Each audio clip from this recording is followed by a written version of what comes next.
What's up, guys? I'm Alex Cave, and this is Down to the Roach Podcast.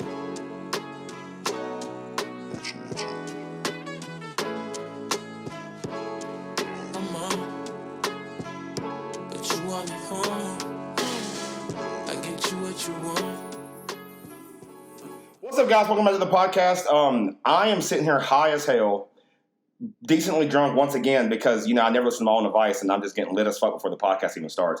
But, dude, I got a special guest. I'm here today with my homie, Aaron Harper, dude. Dude, how are you, bro? I'm good, man. How are you? Dude, I'm good. My man is high as hell, so don't let him fool you. It is kind of hilarious. I'm cracking another Corona right now as we speak.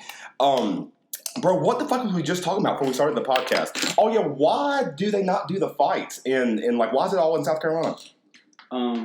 So with North Carolina right now, the athletic commission kind of fell apart a couple years ago or so. Yeah. And they still haven't gotten a commission back together really for MMA. Just North Carolina though? Yeah, South Carolina, theirs never fell apart, so they've just been Well, at the same, that's dirty murder, bro. Them motherfuckers be out there fucking riding sharks, damn feeding their damn kids to it, dog. You know what I'm saying? Picking up an octopus and bringing it home. So them motherfuckers don't care if the fighting's still going on. Let it fight. I mean, because really, dude, if you're living near the ocean, you're fighting for your life anyway. Yeah, I guess. I mean, am I wrong? I mean, bro, them motherfuckers, the ocean, dude, they get thick as hell, come up on your ass, you damn drown. I mean, the stress is unbelievable. But at the same time, the ass and titties is unbelievable. If anybody wants to move close to the beach, hit me up. I'm in for that shit. But, dude, fuck it, bro. Masvidal was in Florida doing backyard fights, right? Yeah. Yeah, so, fuck, we'll just start a backyard league. That's how shit gets popular nowadays, because they can't, someone going to pull up and try to shut it down? You know what I'm saying? Yeah. That ain't going to happen. That makes me think of, there's this underground fight club kind of weird deal thing. It's some sparring thing where it's called, Street Beefs. Going down in North Carolina? Nah. Oh, just on YouTube? Yeah. But it's, in Virginia. And yeah. I follow them and shit. It's kind of funny, the fights that are on there. Yeah. It's what? It's just two random dudes that want to settle a beef. Dude, that's what I'm talking about. Do it. Bro, listen to me. Kind of cool. These motherfuckers, if you're holding random fights in Virginia, I'm assuming that you're fucking pumping this bitch out in a cave somewhere. You know what I'm saying? This shit goes live, and then you're in a dark cave, a couple four-wheelers pull up, and people are just beating ass. I'm like, oh, hell yeah, dude. The deers are scared and shit. Oh, it's kind of cool, man. They got their own little, fucking makeshift cage, but it's just on dirt. This is lit as shit. I'm like, oh my God, somebody's going to fucking cool die. They just, have it sent, all the ring on the outside is, plywood. Bro, it's plywood over the fencing. Holy shit. Yeah. And there's some loose screws and some nails in that bastard. Somebody fall on that, they're fucked up, dude. Them niggas, and then no one's helping no one get tackled. I feel like they're getting tore up. Oh, for sure. They have to stop the fights at the first sight of blood, so they're always really quick. Oh, dude. Somebody always gets fucked up. Bro, someone's off to the side with a pan of cornbread just fucking waiting for them to get done, dude. Be like, come on now, come on, Bo. Come sit down. I'm telling you, that's how they do. That's how they be playing. I swear to God. But anyway, yeah, just let me bring this up because, we just hopped right into it. I love it. Like, subscribe, and share this fucking video. If you don't, I'm gonna find the highest building I can find, and I'm gonna fucking hang a cat over the edge while it gives birth, and I'm just gonna, and I don't want to do that, and maybe I won't, but maybe I will. But subscribe, and share the video with your friends. Dude, and fucking leave a comment, bro. Shit, tell me I'm a piece of shit, or don't, or tell me I've done something right, or don't. But bro, okay, so let's get into when was the first time we met? Right? Was it wrestling practice? Probably, yeah. Yeah. So what year did you start wrestling? Well, my freshman year. Your freshman year, bro. I fucked up. I wish I did. I think that was the first year you started wrestling too. No, because I started your freshman year. Yeah, because it was my sophomore year. Yeah, because whenever I started wrestling, I had already, my freshman year, I played football, which, dude, it was just sucky because my whole life everyone was like, oh, you're a big dude, play football and shit. I'm just like, bro, okay. And I just never liked it. And that was the beautiful thing about wrestling. It was you're out there with you. Yes, it's you got your team and y'all are our family, but when you're out there and you're wrestling somebody, it is all the work you put in. You know what I mean? Yeah, and it's all like anything that happens, it's on you. It can't be the fucking right tackle didn't make the right step. Now the whole fucking play went to shit. Now you know what I mean? Fuck that. It's like you did it or you didn't. Okay, but yeah, man. So wrestling practice was already a fucking trip, dude. Like I said, I remember. I guess that was the first time we met each other because then I met your brother, and then like I was telling you out there when we were taking the picture for the pod, dude. Yeah. Fucking. So I had walked up. And, well, dude, I was a fat piece of shit, and this is the first time I ever wrestled, so I was like, oh, God. And I was about to die, and I remember we were having practice in the old gym, and good fucking times, bro. And it's almost like going to war with somebody, you know what I mean? Like, now I get it whenever people go to war and they come back and they see somebody they went to war with. I'm like, we were in that bitch fucking at the corner of doors just trying to get cold air in our lungs, you know what I'm saying? Yeah. Dude, so yeah, I walked up and I was just thirsty as fuck and I wasn't prepared. I didn't understand it was going to be like this. And I seen this Gatorade sitting there and I didn't know who it was. Happened to be your brother's. And I picked it up and just started drinking it. And this little motherfucker came up to me mad as hell, bro. He was ready to beat my ass. And he had every right, bro. He should have. I feel him. But that's just how little bonds get started, brother. You come in with the fucking thick hit and, 2 months later, y'all are fucking jumping off cliffs together. But let's just kind of describe the situation. Yeah. Is my brother is kind of a small person. Kind of. He's like half of Alex's size. He's 130 pounds. Right, skin and bones. And back then he was like 120. Oh, bro, swear to God. I still remember the look in his eyes, He's just bro. a small person. He's so naturally fit and he does nothing. Right. He's just like some genetic freak. His cardio is crazy. Yeah. If he would have chose to fight me, I'd have lost wind. I was like, I can't breathe. And he just started whipping my ass, bro. Yeah. He's the most naturally fit person I think I've ever met in my life. It's ridiculous. Bro, the warm-ups we would have to do.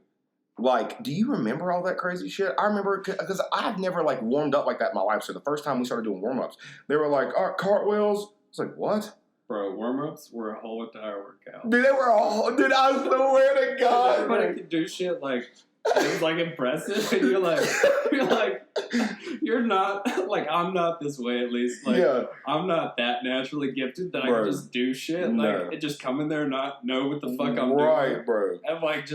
And I have to do whatever the fuck these dudes that know what they're doing are doing. Well, I mean, bro, we're watching how the fuck do I do that? Dude, we're watching Cody and J-Dog and them swing their nuts around and do cartwheels and shit because they're the only motherfuckers that's doing everything perfectly but still getting look at my asshole. Yeah. I'm like, bro, we're at practice. What's happening? Funny ass shit. Dude, I swear to God, bro, doing it all perfectly still. Bro, them dudes are still to this day the only people that's ever pissed on me in my whole life. Bro, we were at Newberry Wrestling Camp, and I'm going to get into that whole thing here in a little bit in a segment, but I'll never forget, we were taking a shower one night, and I start hearing the curtains open and just giggles, and people going, what the fuck? What the fuck? And I'm like, what's going on? Next thing I hear the curtain open, and I turn around, and it's Justin Yarborough, and he's just pissing on my legs and laughing his ass off. And I looked around the corner while I'm getting pissed on, because I'm like, well, I'm in it now. And I look around the corner, and dude, they're just running around the fucking curtains, just pissing on people. And I'm like, well, hell yeah, brother. Bro, dude, honestly, if we would have known what we know now, we could have fucking recorded that and made some money. Yeah. I'm kind of mad. I'm kind of mad no one said anything. And it's nobody was going to fight them either. Oh, nobody was going to fight them, bro. So nobody did shit about it. Dude, they could have took on an army of 10 people. I swear to God. All trained athletes. Yeah. That's the problem. Normal people, you're going to get fucked up. Trained athletes, you've been wrestling practicing for 6 months and they're kicking your ass, all right? Be ready for that. I'm telling you, bro, I wrestled 285, I was heavyweight. What was Cody, 170? Yeah. Dude, he'd get on top of me, I couldn't get up. Do you understand what I'm saying? And then if you even thought you were getting up, Michelle, them motherfuckers just pull up like a damn, dude, I was like, oh, hell yeah. I swear to God, them bitches, bro, they were fucking crazy. Them motherfuckers rolling up, low riding out, just fucking bumping up, what's up, SA? Bro, they would just start drop kicking people and shit. I swear to God. I swear. But dude, bro, we had practice.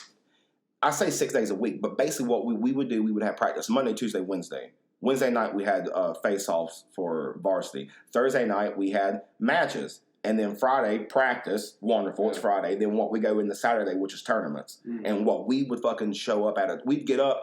We'd be at the wrestling room, where we weigh in and shit. And for those who went to North, the conditioning room, we would show up there, at 6 o'clock? and like weigh in and chill for a minute. Then we'd be on the bus by 7 and just get to wherever the fuck we was going, and we'd be there till goddamn like 9, 10 o'clock at night. Yeah, and then like wouldn't get home and wouldn't get back into the parking lot till like 11:30, going on midnight. Yeah, like you were awake for a long ass. Bro, you didn't get to do anything until Sunday. Yeah, like that shit was crazy. And I mean, dude, the tournaments were so, it was kind of, it was a vibe, bro, because you got to learn to survive, because you either, that shit, you'll learn a lot about yourself, okay? If anyone has never sat with their thoughts for a long time, do it. Because you'll learn a lot about yourself. It's painful. And when you show up to these tournaments for fucking like 12 hours plus, you kind of have to figure out that, you know, no one's here to help you. You're not leaving. I mean, dude, when we showed up at Newberry Wrestling Camp in South Carolina, the first day I thought I was going to call a cab. I was like, I got to get the fuck out of here. But Cross would have killed me, dude. He about down there, we'll get through it. So that shit's so crazy. But, shit, what were we talking about? Dude, I'm lost. Dude, that's what it's called, being high as hell, brother. But dude, yeah, no, like practice was just nuts, and I mean, like we were just doing like what we could have survived, and like I said, like at the tournaments, like you would just pull up and you'd have to fucking just try to just hold your shit together for like 12 plus hours. So you're fucking laughing, doing crazy shit. Like the only time you got kind of serious is when you were in the hole. Like they'd be like, "Hey man, you know, you're coming up." I'm like, "Oh shit, all right." Yeah. So then you kind of like put your beat, you start stretching and shit. You know what I mean? You get in the right mindset, and then you get done, brother. You come back over and just start laughing. It's always funny because we'd get done. We'd be out there sweating, dude. Fucking, you see we are wrestling our asses off. Get done, you win the match. You step back off the mat. You take your straps off, and then you just start making the craziest dick jokes in the world. You're just like, I need some fresh air. You know what I'm saying? Like, I'm just like, I need a fucking joke about death, brother. Like I'm about to lose my fucking mind. But dude, yeah, we were in there kind of like, bro, we were like the Fast and the Furious, bro. We're all about family. You know what I'm saying? Like, it's crazy how like we all hated each other, and we would always fucking you know, go at each other, and we had our little like, you know, groups in our squads and shit. But at the end of the day, it's like if anyone ever fucked with us or like any tournament someone said some shit, bro, it was like we were fucking squad up. It was a beautiful thing. Sure. But yeah, if you've ever watched the Fast and the Furious movies, that was basically how it was. It was some nutty shit. And dude, I also hated like, because this was brutal as fuck, made you be a better person. It was like being in a cult, or fucking Christians would have loved us.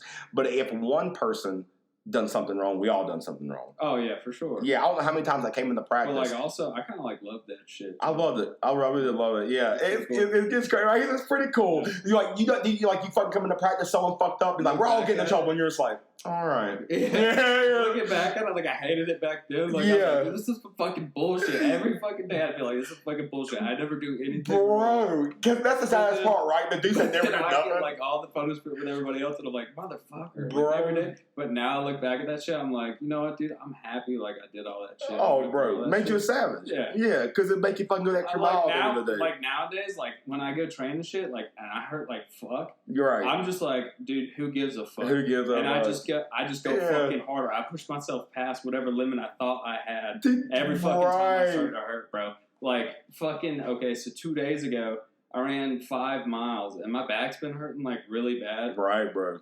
And like the day before, I was sparring, and like I could not like get my left hand up to throw anything or like block any shots on my left side. So I was just like eating head kick and shit. And I'm like, I can't even fucking. So I'm just eating shit. I can't even defend myself. Like fuck it, I'm just eating shit. And walking forward and shit, and you know I keep eating shit on the left side because I cannot pick that shit up. And so then I'm like, it's just getting the fuck beat out of me. Well, bro, what about that guy? You said you had like how big was this dude you had to walk on your back? He was like 240 pounds. I was like, dude, can you just like walk on my back after I was done sparring? I was like, can you just like dig your heel behind my shoulder blade as hard as you can? He was like, dude, I'm like big. And I was like, dude, I know. I need this. I need this shit, brother. Like, listen, I'm either getting fixed or you're killing me right now, and I'm done. Right, bro? No, I'm telling you, bro. He was like, I'm gonna break your spine. I was like, no, you're not. Go for it, brother. Yeah, right. We'll figure this out. He could not like put enough pressure on it with all his weight. Right, he's fucking at this point. He's trying. He's like, my shoulder's still fucked up right now. And so I was running the 5.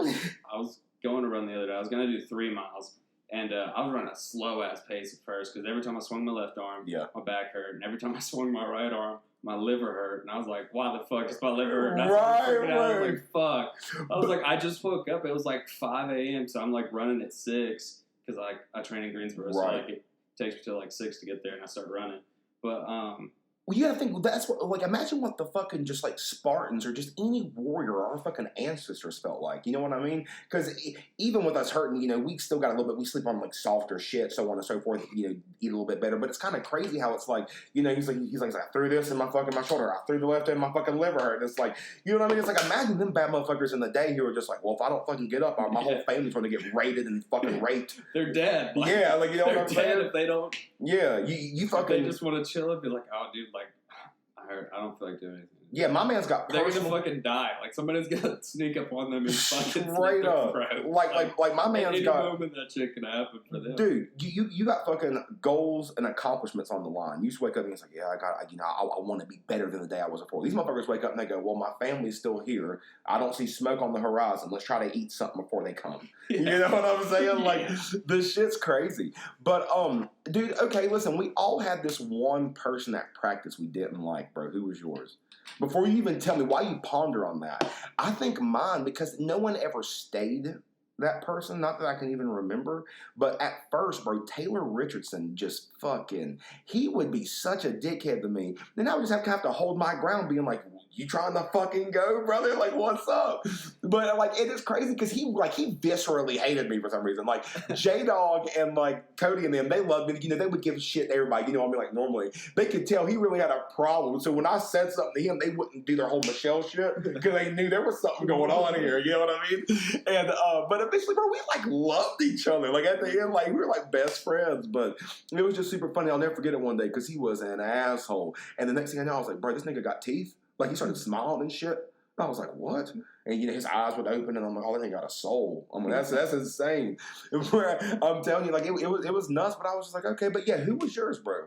Who was that one person? I don't think I had one, bro. Not even maybe like just like a rival that when y'all wrestled, you had to give it. Maybe it was Jan, right? When you and Jan wrestled. Like, no, you didn't hate him. Y'all were brothers. But it was like when y'all wrestled, it was like you had to give it everything, right? Like, you wasn't going to fucking... Like, that's a good one. If you have someone you didn't like, who did you wrestle that fucking... You were like, that person makes me better. Because I'd be damned if I'm going to give them anything to my own. Okay, for sure, Jan. Yeah. For sure, Jan. And, like...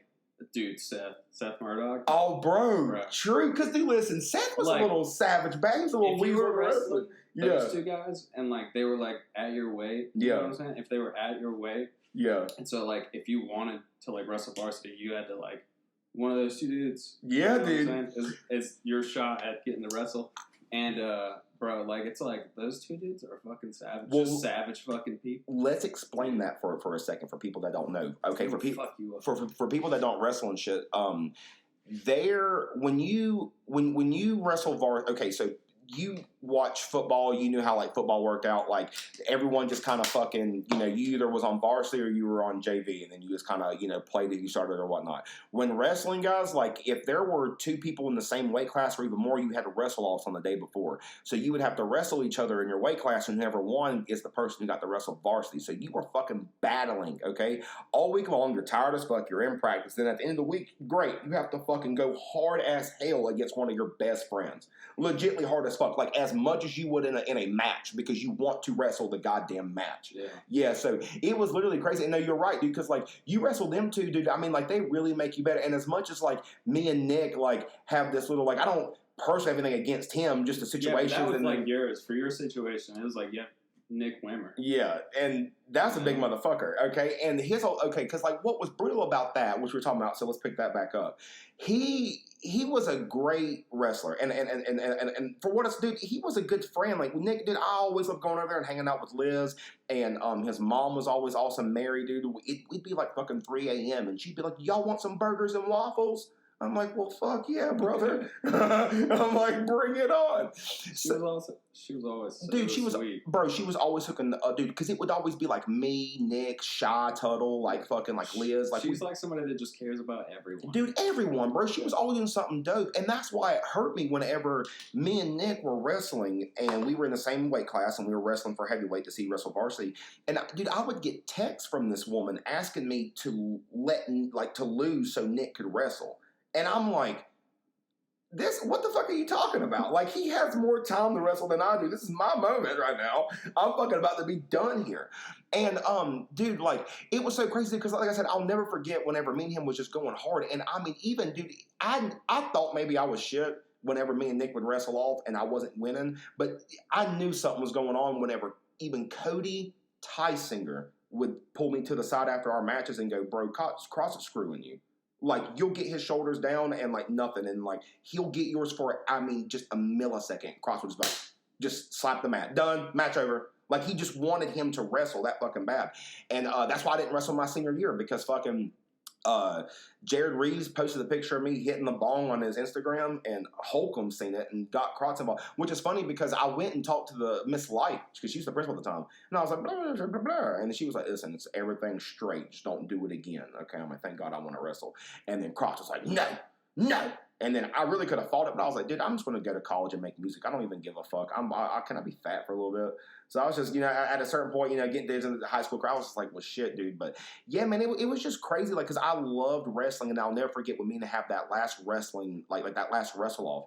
And dude, I'm giving it my all. Me and him are going at it. And then once again, just Crotch screws me. Nick wins, so on and so forth. And not saying Nick didn't have any talent. He was a great wrestler. But a lot of people that was there knows what the fuck I'm talking about. Like, the minute, anytime he would get a second just to call it, he would just call it. So it would be over with. Nick could win, so on and so forth. And I remember after that match, I was so fucking pissed off. And I walked outside and I was like, I'm done wrestling.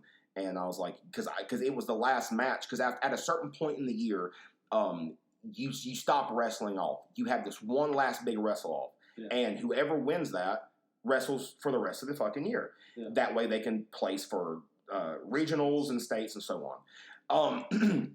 So we had it, and he won. And I was fucking furious. Who wouldn't be?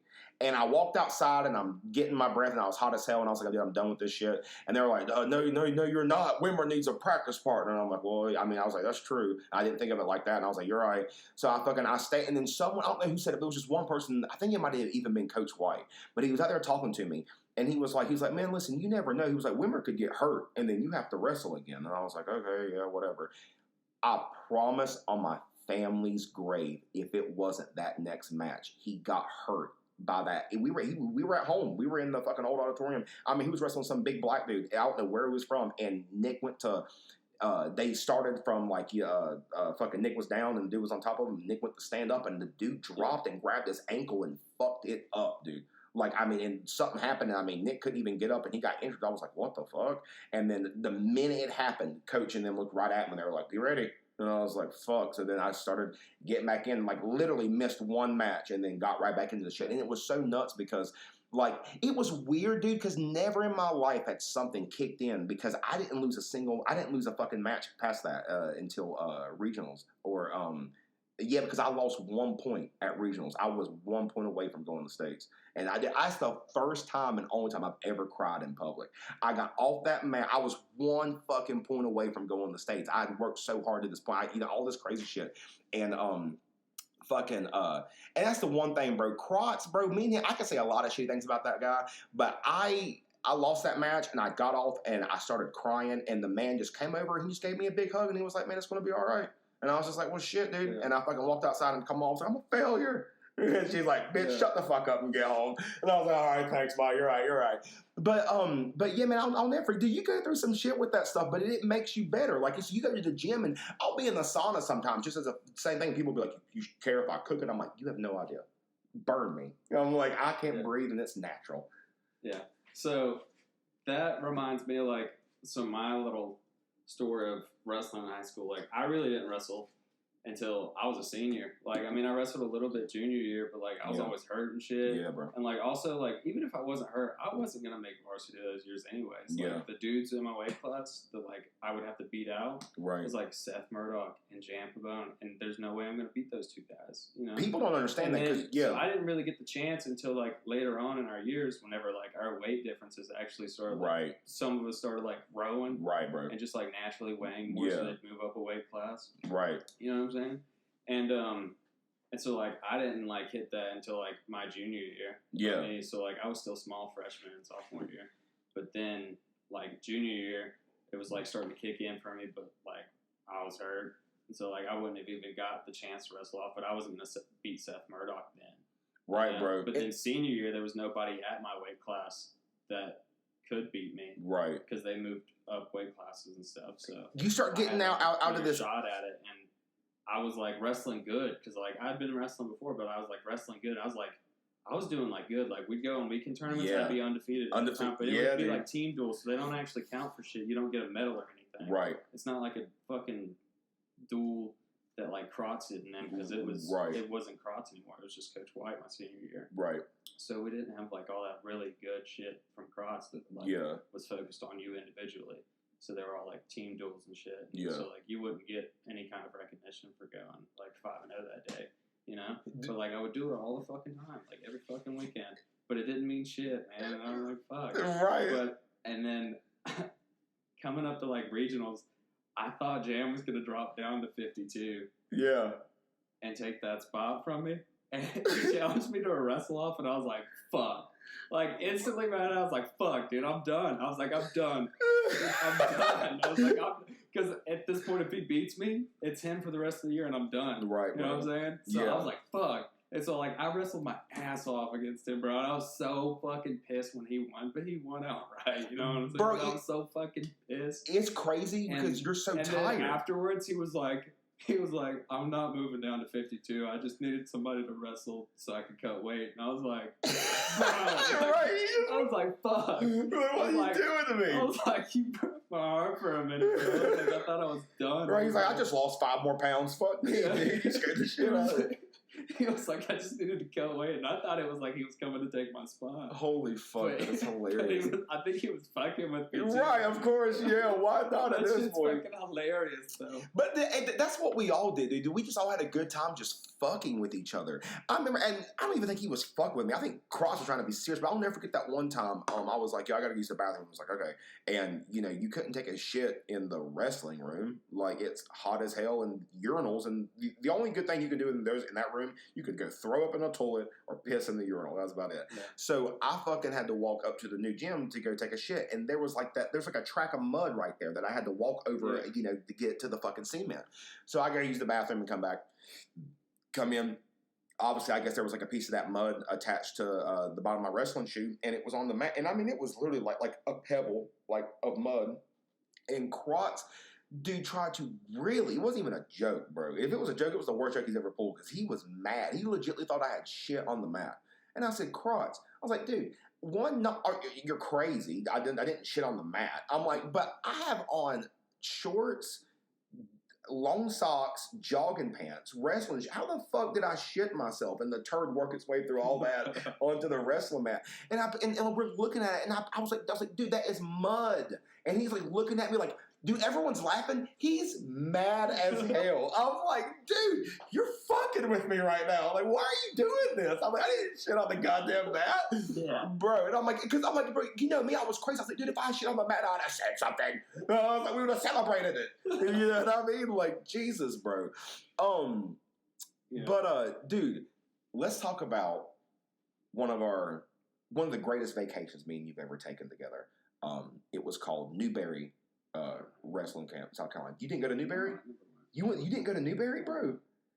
Really? No, I never did. Yeah. Dude, God bless you. But I mean, like, I know about it because everybody's told me. No, but you made the right choice, dog. Okay, Newberry was unbelievably horrible. But it's weird because out of all the bad shit I'm about to say, I fucking walked out of that bitch a better wrestler. That's 100% fact. It's kind of weird I did.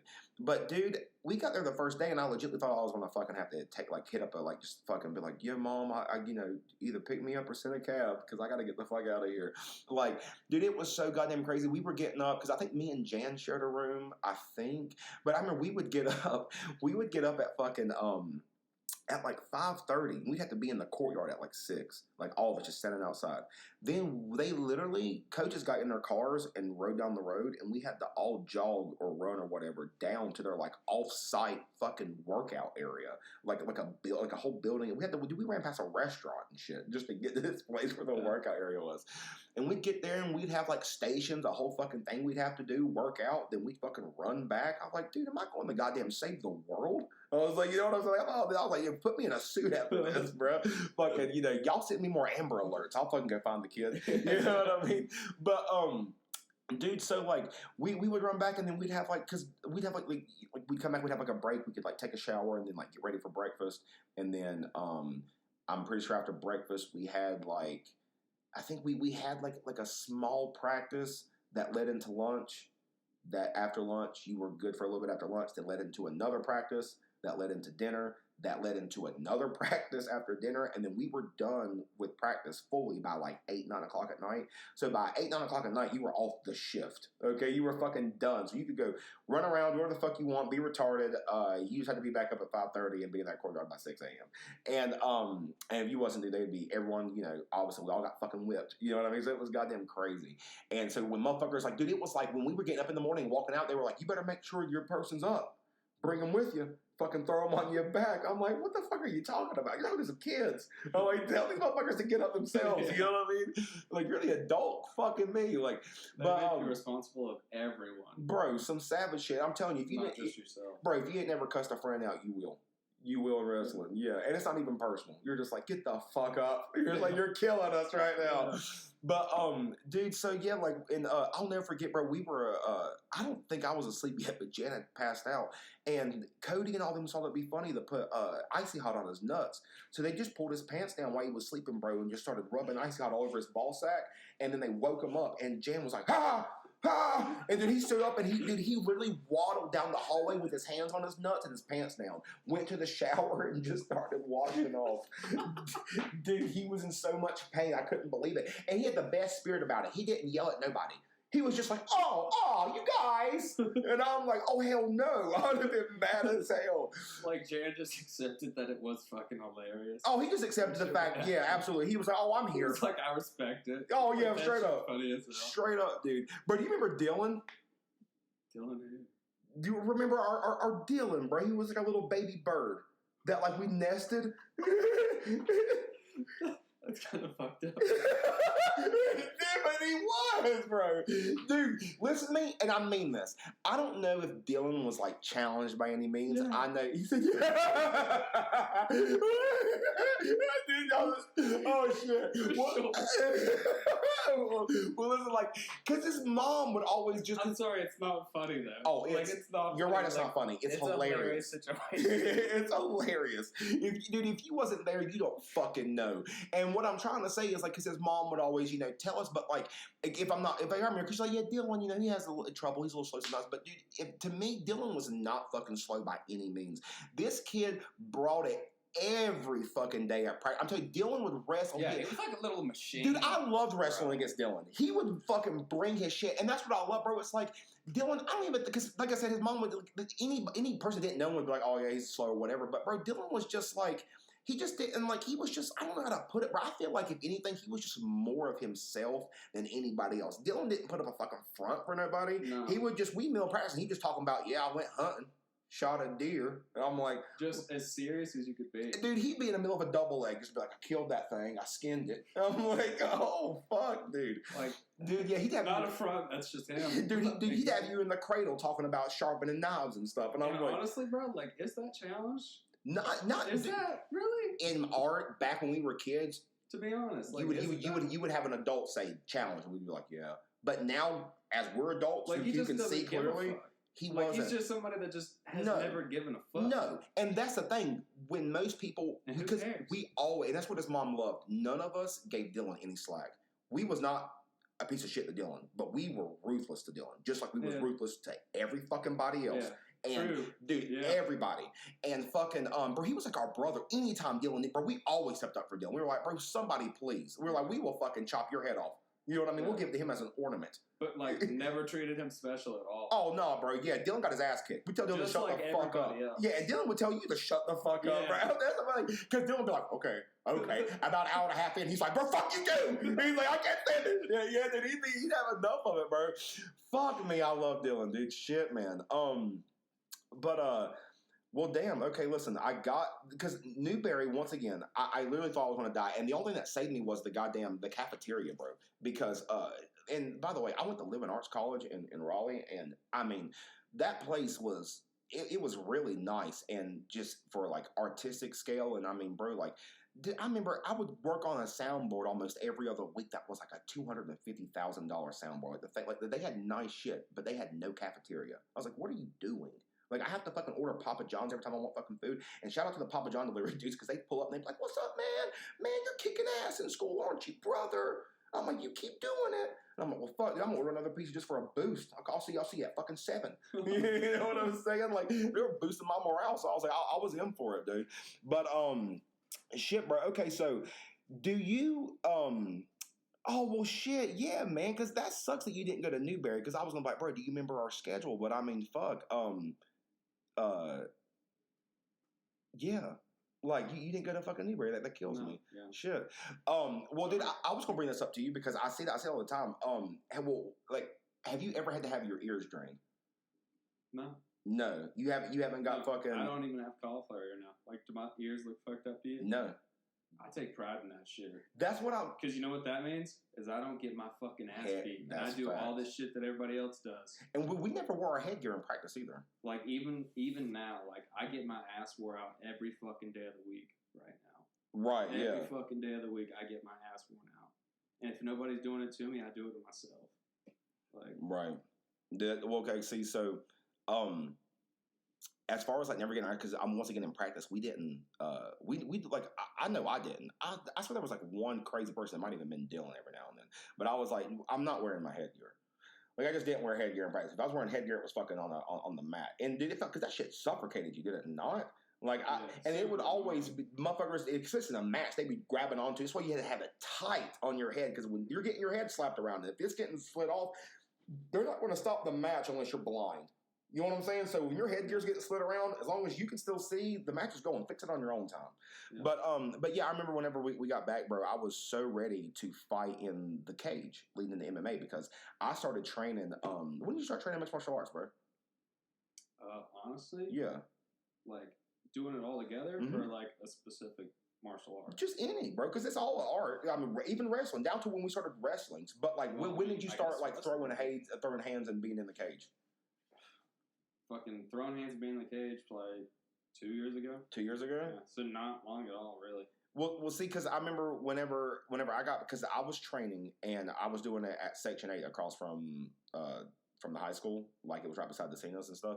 And I was going in there and I was doing, like, because I'd already wrestled and they'd done wrestling too, but that Brazilian Jiu-Jitsu, boxing, Muay Thai, and bro, like, dude, I love Brazilian Jiu-Jitsu. Like, I am so, because I'm a big guy, so like I'm so good on the ground. Like, I'm that guy, like, you know, I'll feel comfortable pulling you into guard, like let you get on top, like, because I like the minute you get him out, like I'm flipping us over, I'm doing something, like, you know, I just love fucking like rolling. Like, rolling is so fun. And for people that don't know, I mean, rolling is just basically like no striking, just try to tap each other out, just kill each other. But like more importantly than that, it's just like knowing how to move your body to make their body do whatever you want it to do. Bro, it's like a whole nother like mind fucking experience when you're doing, because you have to focus on every single fucking move, like the tiniest of movements. You have to focus on what the fuck you're doing the entire time. You just have to be like your entire mind into that shit right there. Right, dude. Like, well, see, Joe Rogan put it so well. I heard him say, like, you know, doing or rolling is like, it's like doing math equations on the body. Like, sure. And nothing else matters. You're in an entire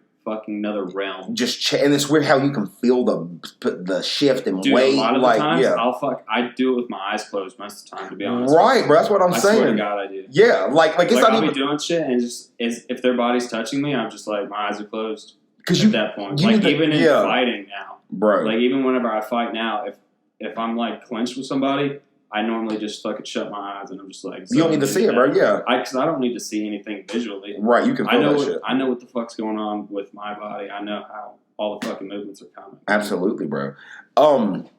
We'll see. Okay, so, like, I mean, dude, it's funny because, like, I started training at Section 8, which that's really where I started training at, but my first little taste, really, of, like, mixed martial arts was, dude, I went to Bill Daniels' karate place, and he had, like, an instructor named... Coach Corbin, and he would he taught like just like an MMA class, like in the afternoons, and that class was crazy. And it was funny because it's the first time I've ever done anything, so I'm sitting there like trying to do the stretches, and like I'm like, oh god, like it's my first time doing shit. So I remember the only thing I learned from that class was counting. I learned to count in 10 in Japanese. That is literally it. Okay. And anybody correct me if I'm wrong, but I'm pretty sure it's each, niche, som, rom, joke, rope, itch, koch, juke, nu. That's 1 through 10.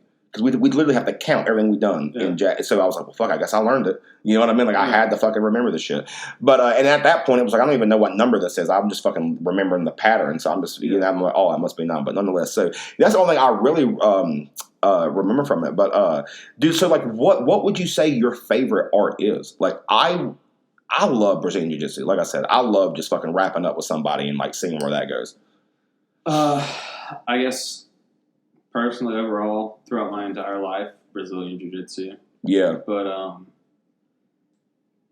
at the point now where I know what I need to focus on. So, like, I've been doing just a lot of boxing. Boxing, yeah. A lot recently. And, like now whenever, like, it's a grappling situation that I can engage, and I would dominate if I engaged in it. Like, I'm that good at grappling. Like, right. I am. Like, right. I'm very good at grappling, in my own opinion, and in a lot of people's. But, like... Now I know I don't need to do that. Like, that's not what I need to focus on. Like, I have to take myself in a whole other realm and not even think about doing any of that. Right. And, like, that's what I've, like, kind of been doing in my fights. And it's, like, kind of crazy. Well, like, dude. Not using anything that, like, I know. And comfortable with, taking it to that next step. Well, that's what I'm saying. Well, I mean, dude, that's going to make you take it to the next level and really bring the heat on top of that fucking, I mean, people don't understand that, like, you know, rolling and stuff, you can pick that up a little bit easier, but when it comes to really like some like savage shit, like you will like come to see like, oh, I really need to be in this shit. But bro, like you'll come across people who started boxing past a certain age and they can sometimes get it, but you'll see the little hiccups they have and stuff. But dude, you really get in that shit when you're young, bro. Like it's like a whole nother world. And that's another thing because people think they're so fucking this because they watch Walker Texas Ranger fucking 30 times. I'm like, bro, I promise you, you think you know something, and someone's going to walk up to you one day, say some dumb shit, and they're going to get kicked so hard just in the kneecap that they're going to be like, what the fuck? And I'm like, yeah, you don't know what you're doing or what you're saying. Yeah. You should probably apologize for you can't walk ever again. Yeah, and he's not going to hit you in the face. Like, he's going to laugh at you while you're like hobbling, trying to talk shit, and he kicks you again. Like, bro, these motherfuckers really don't care. Kind of like the Dustin Poirier and Conor McGregor fight recently, huh? How did you feel about that? That shit was fucking hilarious. I love Conor McGregor, but I fucking love Dustin Poirier. Dustin's a bad motherfucker. Bad motherfucker. And his wife's bad as hell. And he's the nicest motherfucker ever, too. He's the most legitimate person ever. Yeah, you can tell he's really authentic and nice. Yeah. He's just the real fucking deal. Yeah. And, like, Conor, like, he does his own, like, fucking... just artsy thing, trying to be, like, you know, something like he's really not. Of whatever the fuck he's supposed to be. Right, he's a gimmick. But he's not really like that. No, because no one would want to be around him. Yeah. Like, it's a gimmick. It's just like... But, like, he played through that shit. Like, he acted the whole fucking thing, like, talking shit after he... He's like, your wife sent me DMs. Yeah, I was like, oh, shit. Did you see him on... saying some savage shit. Bro, did you see him on Instagram whenever fucking... whenever he was in his little scooter, being like, man, look at it. I'm over here in the scooter. I'm just having to drive around, you know, Dustin, you know, man, they said my leg be good again. I got a rod in my leg. The rug is unbreakable, man. You know, when I go back in the cage, I'm going to kick him and the whole fucking head's going to come off. I'm bring it back to my wife. His whole wife and kids will have to figure it out. Give him a damn metal head. Because my legs are rod now. And bro, he's just talking all this mad shit, driving, like, scootering down the fucking road. Dude, Joe had brought up on this podcast, people are like, you a savage. You really sat down next to Conor and just got that interview. But, and he said, Conor told him, go ahead, yeah, what's up? Real quick. Yeah.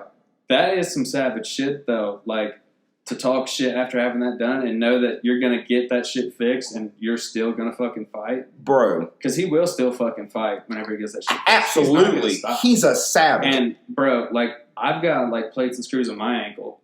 And, like, I still do that shit every fucking day. Same. Like, I never fucking stop. Never. And my shit is still, like... aching. Dude, yeah. Yeah. Bro, my shit hurts, like, all the fucking time. And when it hurts, it feels like napalm runs up my entire fucking leg. Yeah, bro. Hip. Yeah. Like, and it's just like, I can't hit it on anything. If anything touches it, bro, instant pain up my entire leg. And, like, I've lived with that since I had it fucking done.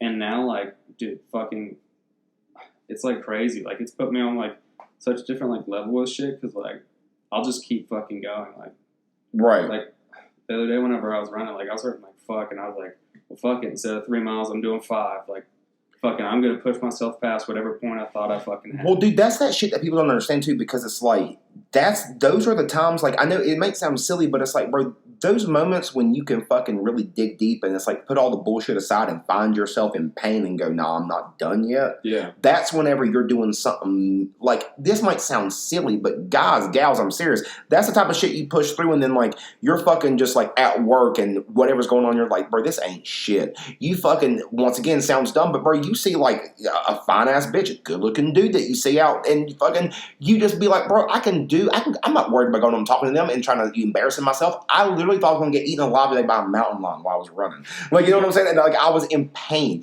And it's like, you put yourself through enough pain, you go, oh, I ain't got much longer in this bastard. I better start saying something and loudly. I was like, please hear me. I'm passing away. But, bro, like, because even Joe said that. Connor was like, come, Joe, come over here, do a podcast. Come sit down with me. And he was like, okay, shit. Yeah. So, Joe said that it was like, I don't feel like comfortable with going and doing this right now. He was like, I didn't want to do it. Right. But then he told me to come there. I was like, dude, that's kind of crazy. Bro, because people don't understand because you're just watching it. Do you even know how much pain he was in? That shit face him. He was like, fuck the pain. When Connor was sitting there and he would just be looking around and then he would go, ha! That's not a joke. He's in fucking pain. Like, unbelievable pain.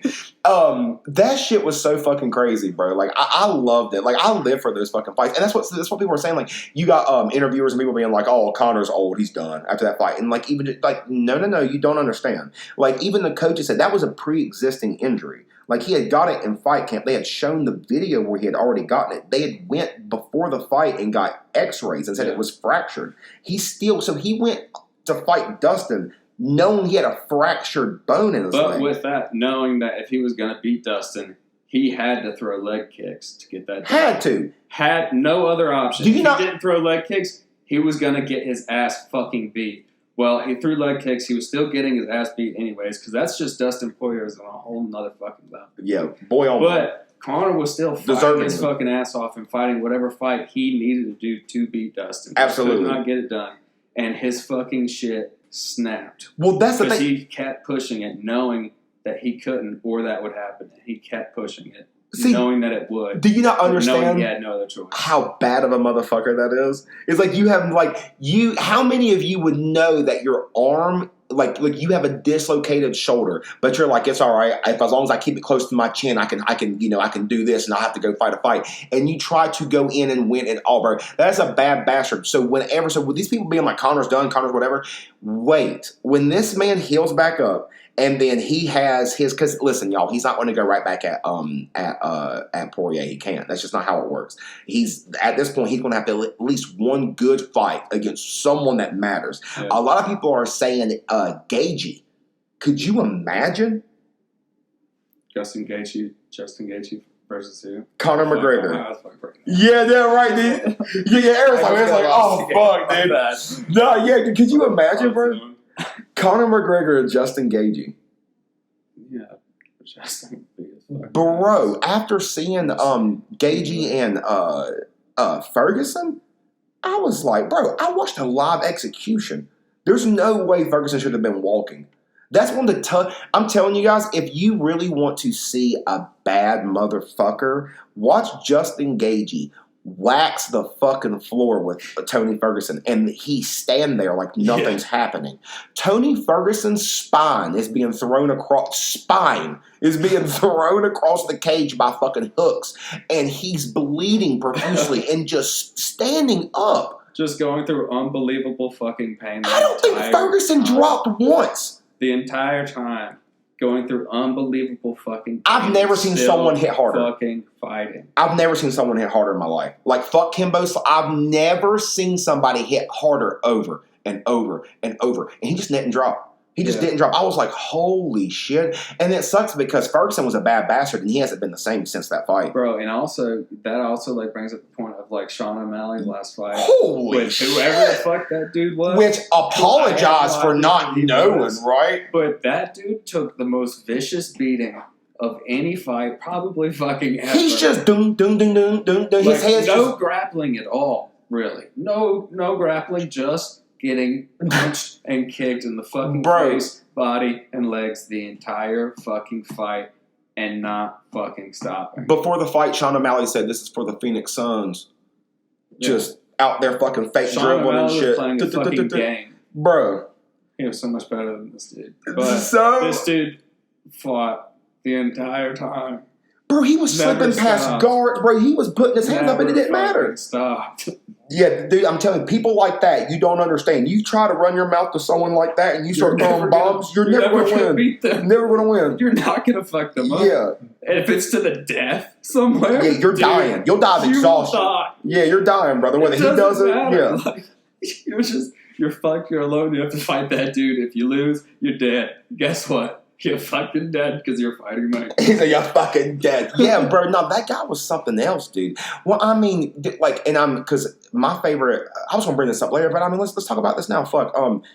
Dude, my favorite fighter right now is Izzy. I love Adesanya. Israel, the last style bender. Bro, that man is such a bad motherfucker. But with that being said, before him, long ago, bro, I liked Lesnar. Because, you know, I was a fucking little... Dude, yeah, because I was like a fucking little fat kid when I was growing up. So I was watching wrestling and shit. Yeah. So I literally... But he was like the heavyweight. Well, like, I watched... True. He was in. I was like relating to the heavyweight guy. So, and I was like, I remember literally watching Lesnar come into the WWE, or I think it was WWF still, because he had Back to Just a Rock. And I watched him from that go into MMA.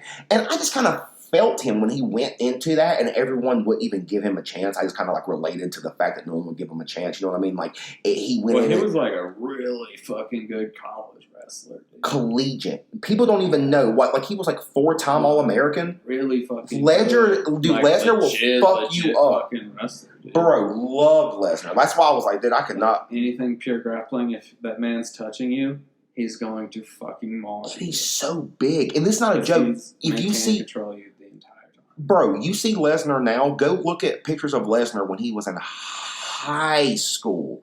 He didn't even look like a high schooler. Alpha. Bro. Apex press. Apex, brother. Like, I'm telling you, like, dude, I'm telling you, he could have looked at any woman and just snapped his fingers because they know that motherfucker is going to kill her whole next fucking 10 years. It's like Genghis Khan. Dude, bro, Lesnar. He wanted to take over the world, like, bro, back in, like, the fucking dark ages. Dude, Lesnar could have done it. That kind of person who took over the fucking world. That's definitely Congus's genes, bro. Genghis Khan, bro. For sure, dude. Yeah, dude, holy shit. He's Lesnar. That 1 in 200 that can trace it back. Oh, yeah, dude. You think the DNA straight from Brock Lesnar, he's fucking related to the Genghis, bro. Old Kublai and the whole fucking squad. Holy shit. But, dude, yeah, I love Lesnar and just watching him come in and, I mean, just, bro, I was so inspired. That's why I loved Brazilian Jiu-Jitsu because my whole thing was I loved being good at my ground game and then getting you into some ground and pound. Because, bro, when he would come and just drop his fucking forearm and his whole fist on people, his whole back was so big. Like, he would just be shoving it, dude. Like, these people just be heads bouncing, blood everywhere. Next thing the ref would just... And, dude, just know this. Granted, the fighters more than you know, even when they're in that fight or flight state and they're swinging crazy like that, they still have an instant break if they see that ref come in. They're not going to hit the ref. But y'all would be, and there have been refs hit before on accident, but you really don't understand how oppressive it is, especially when you're calling a Francis fucking Ngannou fight or Derek Lewis. These people who are swinging like the power of like the power of a horse kick. Yeah, like you know what I mean? Punch you, you're fucking. These refs are jumping in an instant to just be like, enough, you're killing this man, bro. Yeah, so that, bro, like, I mean, dude, so much. The Stipe fight, the Ngannou, bro, because I love Ngannou. He's my favorite heavyweight now. Like, Ngannou's a bad. Did you hear his story on Ngannou's? Yeah, bro, being from the salt mines. Holy That's shit! That's a whole nother. Guys, went through some shit in your life. Listen, I'm not going to do it justice. If you want to know Francis Ngannou's story, please go look up either the episode or just the clip from Joe Rogan's podcast. But Francis Ngannou was working in salt mines in Cameroon and busted his ass and kept trying to make it over here. Was caught 7 times and sent back through the Sahara Desert. Yeah, what was it? He was like trying to go to France, right? He was trying to go to France or something of the sort, or crossing like France. Yeah, because whenever they would catch them and they would send them back, because the punishment from being caught, they wouldn't even kill them. They would just send them into the Sahara Desert to walk back and die of just heat. Yeah. And he walked back and done it 7 fucking times. And that's how bad this motherfucker is, okay? So went from working in salt mines, caught trying to escape this shit, walking back through the Sahara 7 times. Then the people that were trying to get him out, they said they would have to get on this Jeep and they would all be piled on top of it, holding on to it, right? And they'd be flying through the Sahara Desert, and they would be doing it for hours on end, and they would be and there was no breaks unless the people driving wanted to break, and when that's the only time you got one. But I remember him bringing up this one story where they were one of the times he was passing back through, and they were holding on, this woman was holding on to her child, and she was getting so tired, she wanted to throw her child off the Jeep because she just couldn't hold on anymore. And the other dudes took the child from her to hold it so she could fucking get some, because that's how like strenuous this fucking, like, it's not a joke. We all think everything like, bro, I ain't gotta ride, I gotta walk 5 miles to the gas station. It's like, bro, you're not fighting for your fucking life. Like, it's really crazy. But the last time he got caught, he was like, bro, I'm just going to take the risk. And what he done was he went through like an airport and he done some crazy shit, but he got caught. And when he got caught by the European Coast Guard. So they took him to Europe. And he had to spend like 3 months in like their like protective, like not even protective service, like jail almost even. Yeah. And they finally got out there, and then he finally left. They like got free from that, and like was able to kind of like a free man for what it's worth, and made his way here. And what was so funny is that he just won the box. Like, and his coaches were like, hey, man, you heard of UFC? Yeah. And he was like, oh, yeah, that's cool, but I just want to you're doing that. Yeah, you're doing that, brother. And look at him now. And, like, yeah, I'm telling you, once again, I didn't do it justice, but y'all go listen to the story on Joe Rogan's podcast. It is a true life fucking movie that you've watched. You'll listen to his story and then look at where he is now, and he is the heavyweight champion of the UFC. But he is like a legitimate warrior. Like a warrior breed of people. Like, he literally, like that's the type of man that's like, you're about to fight him, and he would be like, have you extended your... Oh, bro, they said that they have him in Jackass. The new Jackass movie that's coming out. Punching people in the balls. And whenever he said they done that, they said that he hit him in the balls one time, and it was so hard, but they still knew. They're like, dude, you're the hardest puncher in the world. That wasn't hard enough. Yeah. And he looked at them and was like, oh my gosh, he's like, I'm going to hurt one of y'all. He literally told them, this is how much of a warrior he is. He said, have you extended your legacy? Yeah. Yeah, he asked them, a.k.a. have you had kids? Yeah. He said, have you extended your legacy? Sure that they had that chance before they got hit with something that, knowing that will keep them from having kids. Like, their nuts are gone. Y'all, Francis Ngannou is the motherfucking truth, dude. I will not, like, there's something y'all need to understand, too. There's fighters that come and go, man, and you don't really understand that you have an opportunity to see them in their prime as they fight now. Francis Ngannou, Izzy, all these dudes right now, like, they're fucking, like, Kamaru Usman, like, all of them, like, they're fucking, like, I'm lucky every time I get to see these dudes fight, fucking Justin Gaethje, any of them. Conor, like, because when all this shit's gone, bro, like, we'll be older. And, like, our kids or their kids will be like, Conor McGregor? I'm like, y'all have no idea. Back when this motherfucker was coming out, and, I mean, you'll show them the UFC where they were in Dublin, Ireland, and the green mist, and he come out, everyone's losing their fucking mind. Like, bro, like, we get to see these dudes now, like, fucking pumping it. So just, I'm not telling you to fucking go spend money on the fights, but if you enjoy UFC, bro, like, watch these dudes fight while you still have a chance, because it is something amazing to, like, still, like, see them. Even if it's just on TV, like, it's dope getting to see them, yeah. Can I ask you a question? Yeah, man. What is your favorite fight of all time that you saw, like, live? Like, whether it be on TV or, like, you went somewhere and saw Oh, man. Like, your favorite experience watching a fight that was happening at that time, not some replay or something. You know, okay. You know what I'm saying? Like, watching something. This is crazy because it's hard to even say this was my favorite fight, but from what I remember, this was the most craziest experience I've ever had with a fight. When I was training MMA, Chad, our coach, he would take us to, like, sometimes he'd take us to these bars that you couldn't be 21 to come in, but if you were with the MMA group, like, they would, like, that's fine because you're there just watching the fight. Yeah. And they, you know, they let us in. I remember one night we were sitting there, and hopefully, I think another one might come up to me, but this is the one that I remember just being like, what the fuck? We're sitting there, everyone in the whole place is watching the fight. It's Chael Sonnen and Anderson Silva, okay? And dude, and that was the fight, too. Afterwards, they come to find out Chael was fucking on roids, okay? Like, he was taking some performance enhancement something. And he was, like everyone thought Anderson was going to lose. Like Chael was handling him. And, bro, out of nowhere I think it was the was it the 5th round? I don't know if it was the 3rd or if it was the 5th round, but out of nowhere, bro, like you're just like, no fucking way. Being the spider, bro, Silva caught him in a triangle and just wasn't letting go. And it was crazy. And you just see Sonnen go out. And what a lot of people don't understand, Chael Sonnen's a bad motherfucker. Like, he really is bad. Performance enhancement or not, like, that's a savage dude.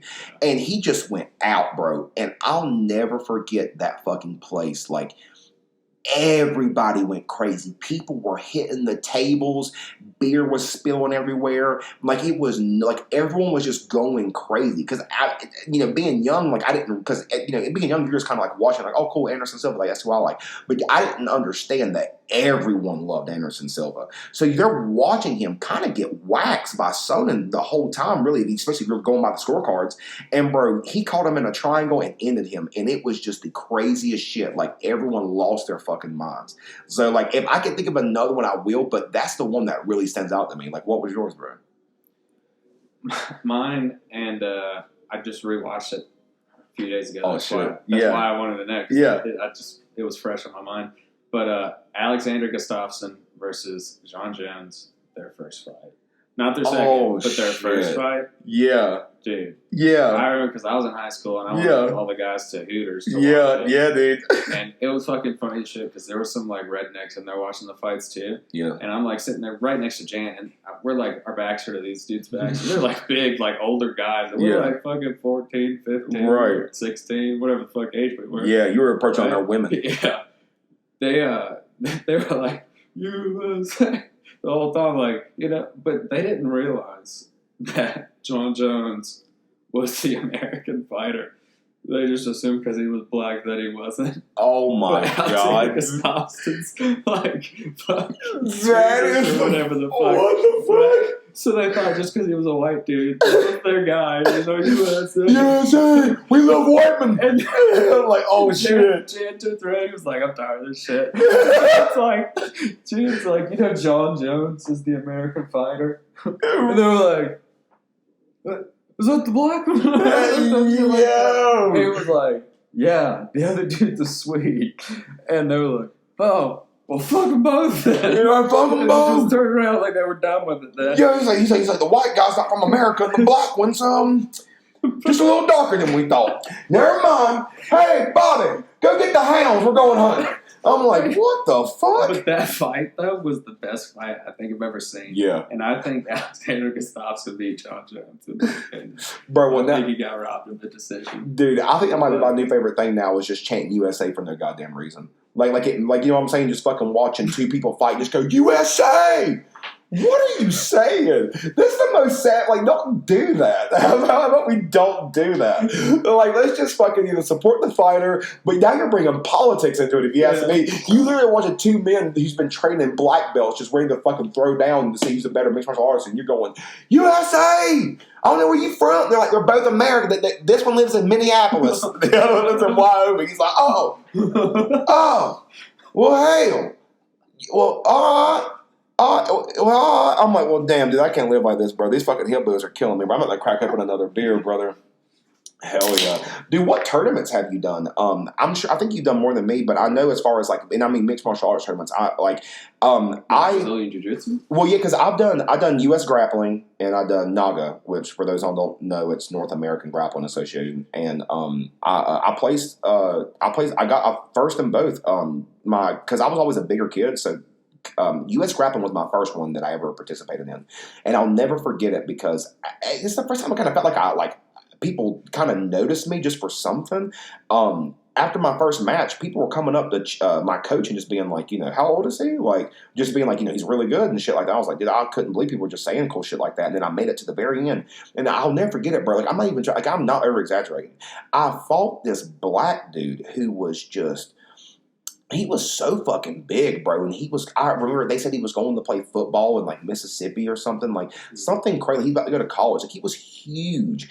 And I don't know how I got there, bro, but I just got side control on him. and I pinned his arm down, and he kept trying to get up, and I wouldn't let him. And I remember every time he took a breath in, I would push my stomach into his sternum so he would kind of like lose his breath. And I just suffocated him. And bro, like when I suffocated him, and he got in because he was strong, bro. So it was like if I didn't like I felt him weaken. You know what I mean? Because he couldn't breathe.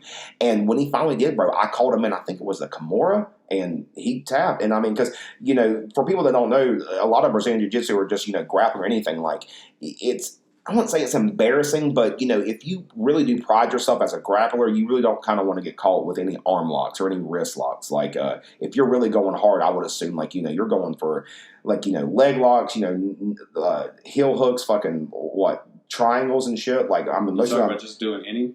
Like, I mean, everything's legal. I mean, like that? I mean, true. I mean, because you know, because in some situations, not everything's legal. You can't be pulling heel hooks and shit. Like, that's some advanced shit. Yeah, that's what people don't understand too. You know, you're sparring and you're trying to teach this shit to each other. You do not, which I feel bad because I didn't know this when I was younger. You know, sometimes I would go a little harder than I should. But dude, when you're sparring, bro, and you're in practice, like those are your brothers. You're not supposed to fucking hurt them. Like, you're not trying to hurt them. Like we y'all will see later on when we post the picture. Like, Aaron kicked me in the head. I blocked it, but he threw a kick. He wasn't trying to take my fucking head off, but he threw a kick. Yeah, and it's just like, I mean, it's with anything. Like if we were sparring right now, like, we would hit each other in the face. Would you try to fucking knock my teeth out and break my nose? No. You know what I'm saying, though. Just, you know, make their fucking head move. Like when you hit them, but yeah, a lot of people don't understand that. But yeah, bro. So yeah, I done Naga and US Grappling. I placed gold in US Grappling. That was super dope, and I'll never forget that. I came out so fucking proud. And then Naga, I placed gold in that, and they gave me a gold medal and a fucking samurai sword. Dude, I came home. We were in Raleigh when I did. I came home, and the first thing I'd done was I went over to a friend's house, and we threw fruit up in the air, and I just cut it. I was like, well, I can't cut real life fruit ninja. I was like, well, I can't cut nobody's head off, and we don't have a pet that needs to get put out of its misery, so I'm gonna fucking throw some fruit up. Could you imagine just a cat? Yeah, I'm like, throw that bastard up. That'd be dope as fuck.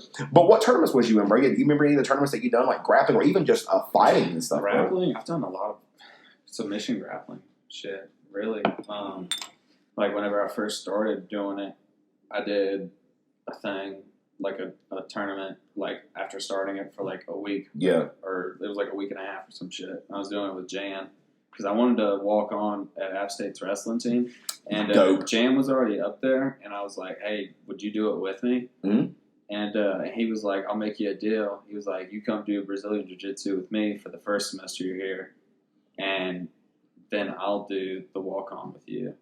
Right, bro. I was like, word. He was like, but you have to do the first semester of Brazilian Jiu-Jitsu. And he knew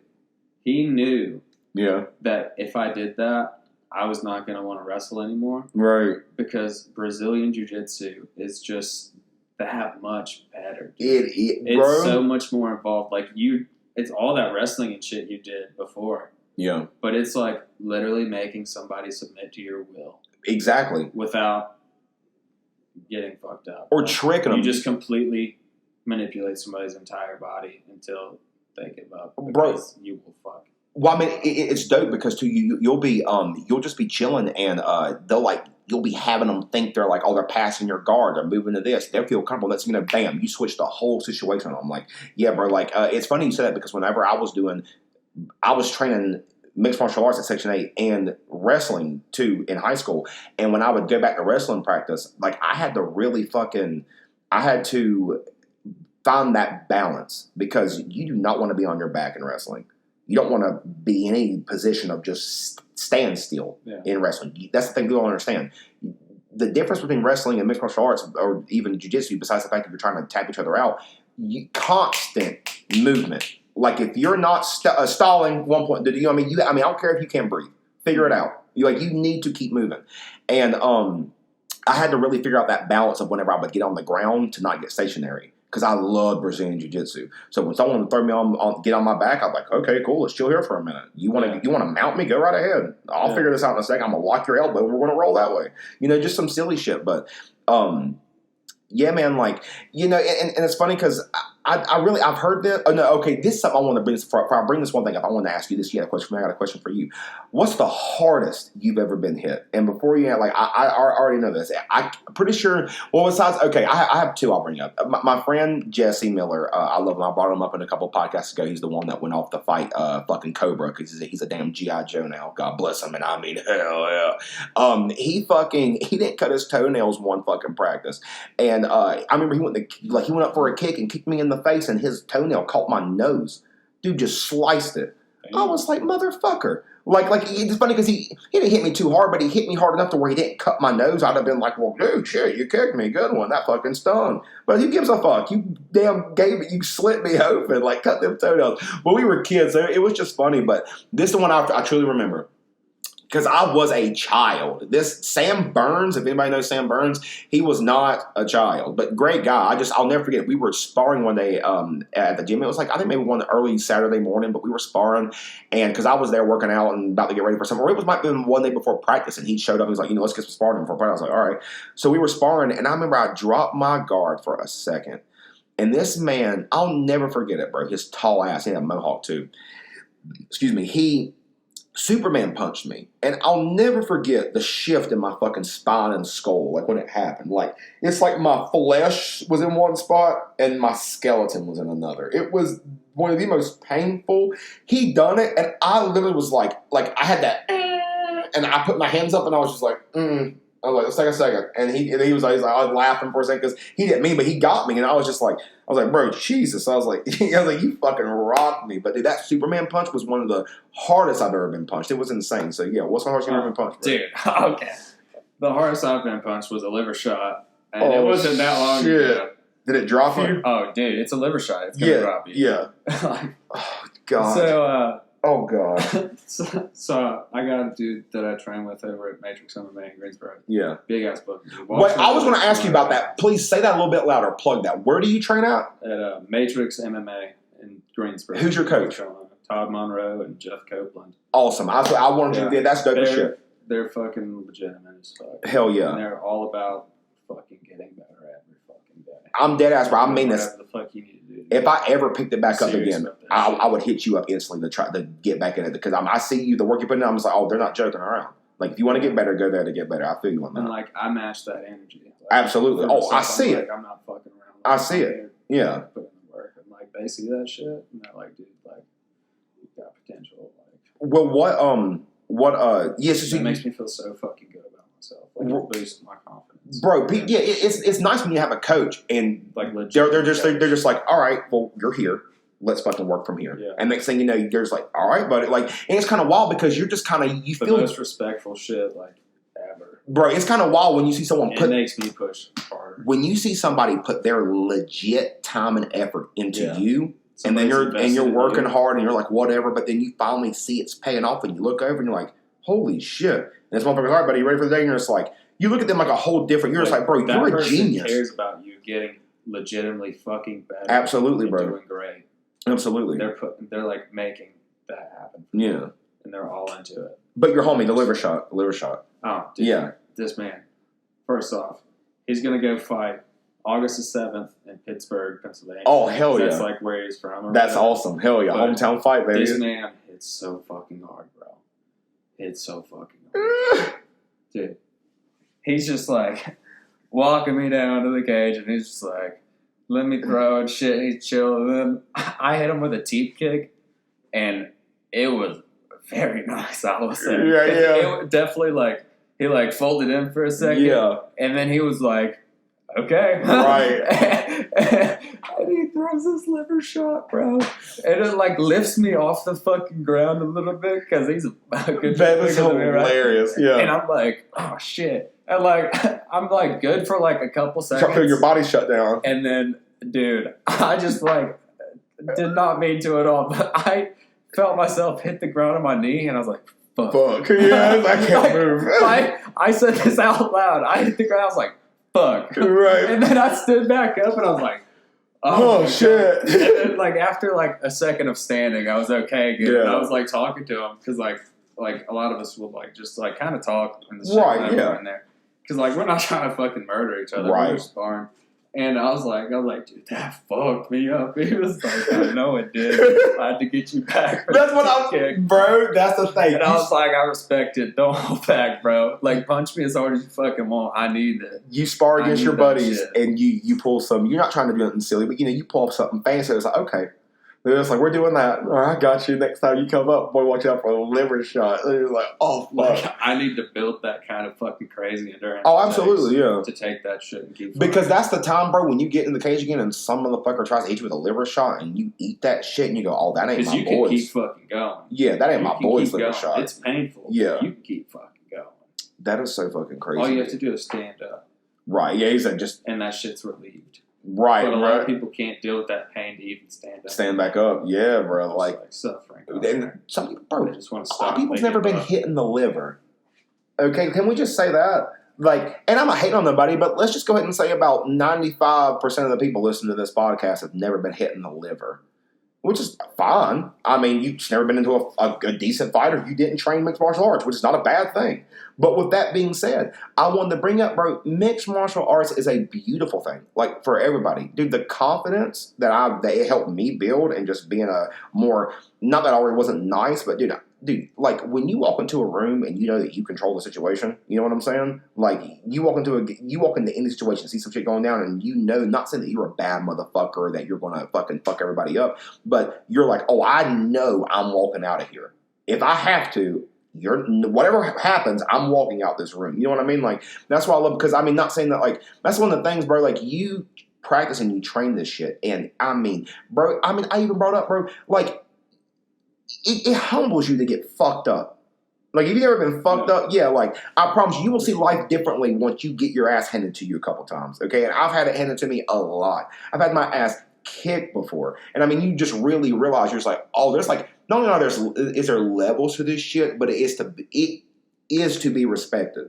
People think it's corny or whatever. Some people, I don't give a fuck. Like, if you bow before you step into the cage or some shit. It's like, I don't think it is at all, bro. If you've ever been fucking hit really goddamn hard by somebody who's trained this shit, and you know they're not even a black belt, well, there's just real shit that goes on in between that fucking, that square matter, that fucking octagon. And it's like, just have a little bit of reverence and respect for the shit, because it's not a joke. Like, I mean, bro, like, I can get my leg up as high as you can. Bro, like, you will fucking knock somebody's head off. You understand what I'm trying to say? Like, it just, people need to understand that and not fear or, like, you know, oh, man, I respect you. Just, it's not as easy as you think to do it and to take it. And people don't understand that. Yeah. So, yeah, like, it is so beneficial, though. I mean, dude, if you have kids, if you're even thinking about it now, like, in your, like, just, I don't know if you're fucking in your, like, I won't say late 20s, but it's not even old, but it's, I don't care how old you are. Like, dude, mixed martial arts for anybody is perfect. I have a friend, her name's Alex Garcia. Her and her sister will be on the podcast soon. But, she brings up all the time that she's me in the gym and she's hitting the bag and stuff, and she's like, you know, wants to, like, learn different stuff and everything. And I mean, bro, like, it's such, dude, the workout is tremendous, like just hitting a bag or rolling or just sparring somebody. I mean, fuck, I mean, it's nuts. You want to talk about, like, cardio, like, that shit will put you through the ringer, talking about, like, just trying to catch your breath and sweating your fucking ass off. But yeah, I love that shit. And it's just crazy good for you. And I just feel like more people should do it. People probably wouldn't be such assholes, and even people that just are fucking always antsy and wanting to pick a fight with somebody wouldn't want to.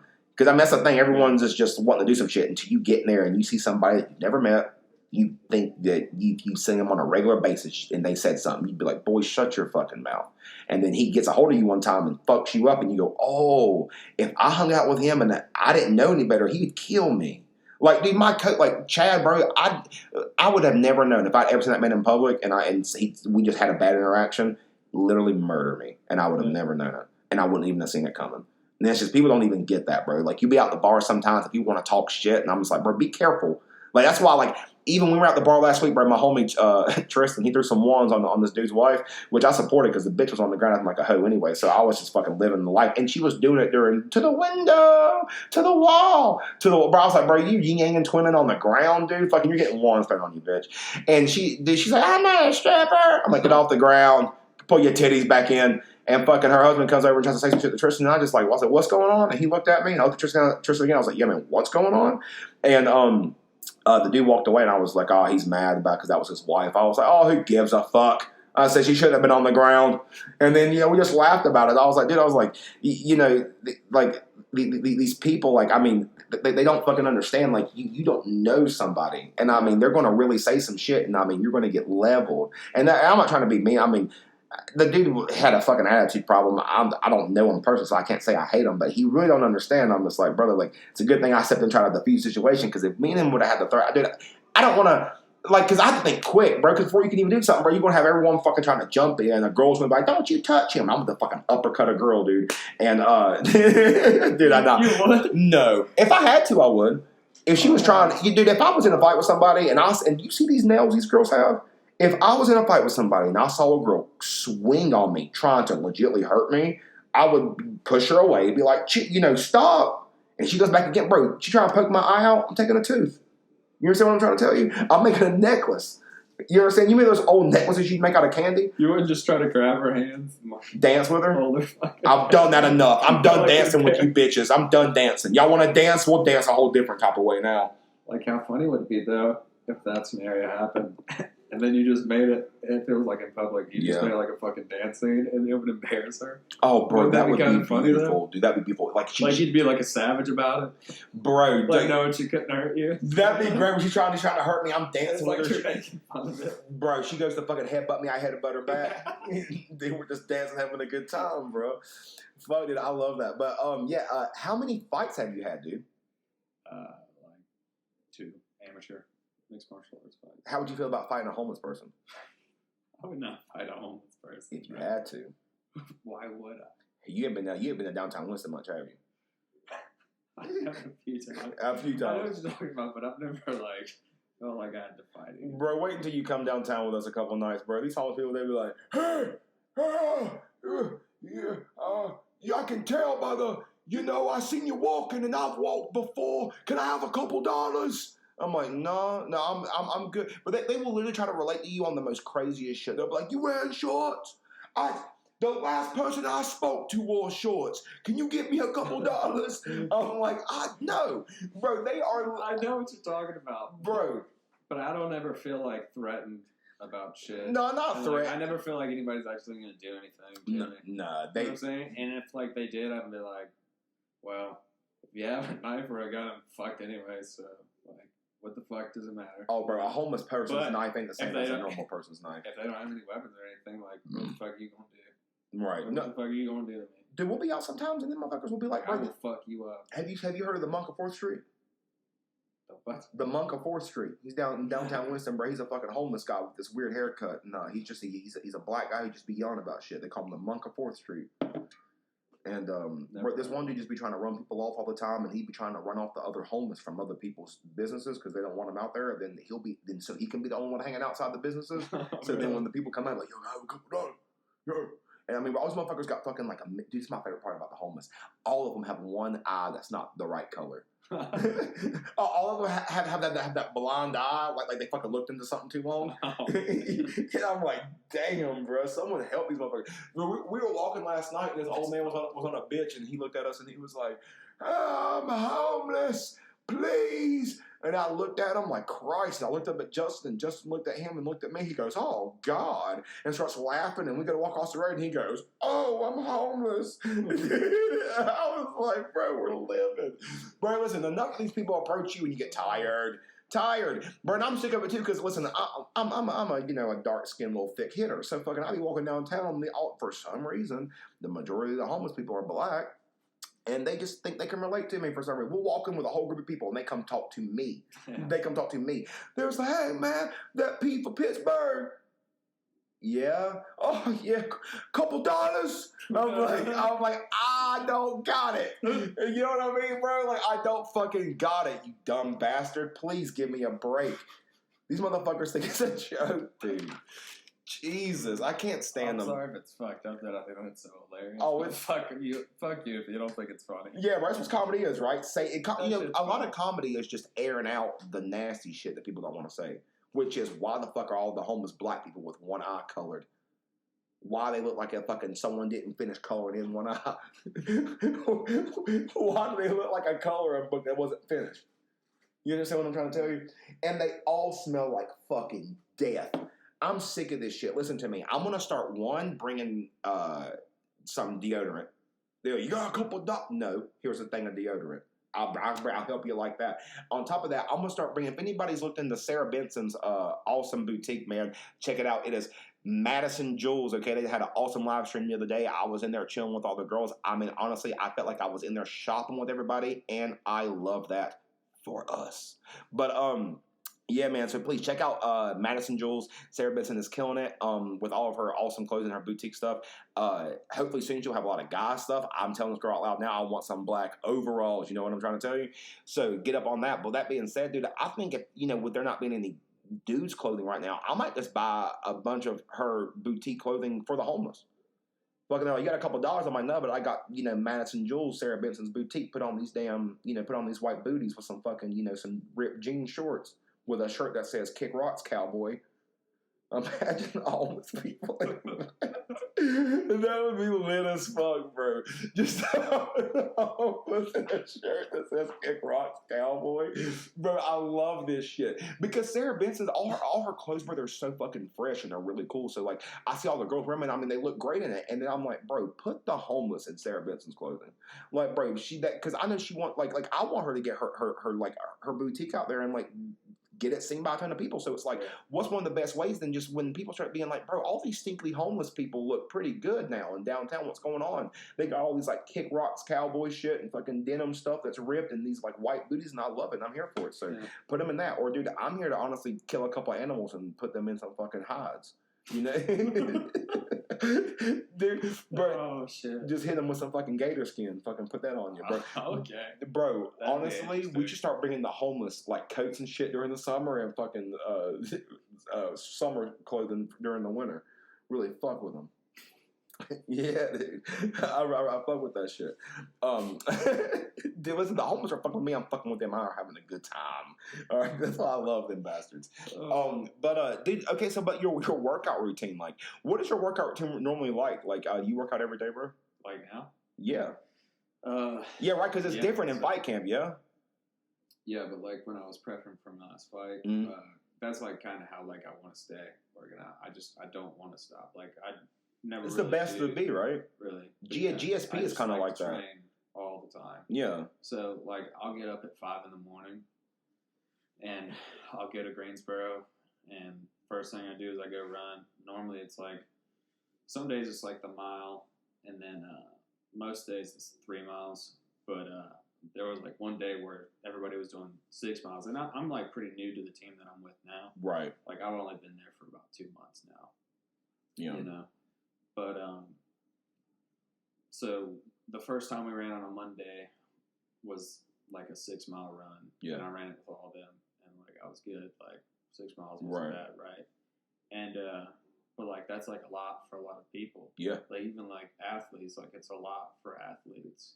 Just to bear down and do 6 miles, it is. Yeah, bro. Yeah. So fucking there was 1 week, and I had just cut out carbs and I was going keto, so I wasn't like cutting out all the carbs, but like cut out on carbs. Yeah. And so I was feeling a lot better, and I was like walking around like right around my fight weight, so I didn't have to cut weight or anything. Right. It was just natural, and so like I felt great, and he was like, "You ready to do the 6 miles?" I was like, "You said 8 miles," and he was like, everybody else looked because it was when everybody was there because a lot of people had to cut weight. Yeah. And I was like, "You mean 8 miles?" And everybody's like looking around there like, "Fuck, I can't do 8 miles." And Todd looks at me. He's like, "You want to do 8 miles?" I was like, "I can do 8 miles. Yeah. We can do 6. I don't care. I'm just saying 8 miles." Yeah. And he was like, "All right, guys, I guess we're doing 8 miles." Well, and then like nobody could finish it, so like a lot of everybody just did 6. Yeah. Like, turned to 6. And my coach like had to go back with them, and I was like, I wear a fanny pack when I run. I don't give a fuck. That's the way it is. Yeah, hell yeah. Fuck all you if you don't like it. Yeah, dude. I rock the fucking fanny pack. Fuck yeah. But my coach gave me his phone to put in there, and he was like, I got to turn off here, and I was like, fuck it, here's your phone. I was like, I'm gonna keep going, and I just fucking ran 8 miles instead. I was like, fuck it, I'm gonna just go kill this shit. But see, and I just like as soon as I handed him his phone, dude, there was a fucking hill. I was like, here we go. And I just started fucking sprinting. I sprinted up that fucking hill, which was like 600 fucking meters or some shit. It was long as fuck, but I was like, I can't fucking slow down because then it's going to suck way worse. Right, bro. I have to keep this long-ass sprinting stride the entire way up. Right. And just do that shit. See, it's funny you say that because I feel like a lot of people too. If you're like, man, I have to run 4 miles. It's like the minute you say it to yourself, like David Goggins, that shit. Say, no, fuck that. We're running 6 now. Yeah. Now we're running 6. That's pretty much that's what I'm saying, bro. Like you listen. Anybody listening to this, you are a bad motherfucker. You are more bad than you realize. So when you fucking just feel like, bro, I don't want to do this, amp it up. Amp it up just turn it up just a notch and just see where we go from there. But no, I feel you on that, bro. Well, okay. Well, I want to ask you this early because this would be interesting. If you could fight one person in the UFC, who would it be? Let's say you make it and someone you love now. Who would you want to go? Because back in the day, I was like, I want Lesnar. I thought it'd be so dope. I don't want to fight in the UFC right now. So no. Right, I feel you on that. Okay, is there any fighter that you know or see that you'd be like, I'd like to have a fight against them? No, fuck, dude. I would think like I don't think I'm that good, bro. I don't just want to call out people that are like established. All right, yeah, true, dude. Yeah, he said I'm not that good. No, I mean that would be like way on down the road a little bit, but like also all those dudes that are badass motherfuckers that are gonna be known are gonna be my age at that point. So I'm gonna be fighting like my fucking peers for that shit. Right. You know what I'm saying? So it's not the same crowd. Absolutely. I'm not gonna know who. Oh my God, dude! Like if I had to, because I look back on it and I'm like, I was already crazy to think if I ever made it to the UFC. Like when I was training, I was like, bro, if I ever fought Lesnar, he'd kill me. But I look on it now, I'm like, bro, the scale of fighters are just so different. They get so much fucking bad. Bro, I would never fight Francis Ngannou. Never. Him, Derek Lewis, none of them, bro. A lot of them, it's just not going to happen. You want me to die? That's the thing, bro. They hit so fucking hard. It's terrifying. Like, yeah, like that shit is crazy. Okay, so I wanted to ask you this too. What did you think? Because we were talking about earlier, we were talking about Dustin and Conor and stuff. What do you think about John Jones moving up to heavyweight? I don't really have an opinion on Yeah, it. because I don't really care either way. Yeah, see, whenever I hear on it, bro, because everyone they want John to lose. Well, dude, I want him to lose. I can't I'm just tired of fucking he acting crazy. I don't think he'll beat Francis. So I'm not worried about that. I don't think he'll beat Francis either. But that's why everyone. I think he's gonna get his ass fucking handled. That's why everyone is. But they're like, yeah, if he's going up, he's going to fight Francis. I'm like, that's going to be crazy. I'm like, y'all really think John Jones can beat Francis Ngannou? I'm like, I love Izzy, but we kind of seen what happened when he fought. I can't remember everybody's name. Jan. Yeah, Blachowicz. Yeah, I mean. And Jan just I mean, Izzy's badass, bro, but he bulldozed through him, bro. It was kind of obvious, like, fuck, yeah, you're not. Like, he's the bigger fighter, and he used that. Yeah. I mean, bro, do you see Ngannou? Like, he'll do that thing where he'll stand there and let people just punch him in the stomach, like, as hard as they can. He'll just there and try to take it. I'm like, yeah, good luck on that shit, bro. Yeah, we're trying to hold that off. But, I mean, dude, well, fuck. Bro, I think I picked your head long enough, bro, about all this MMA shit. Are you hungry? Yeah, you ready to get some food? Well, bro, thank you so much for doing this.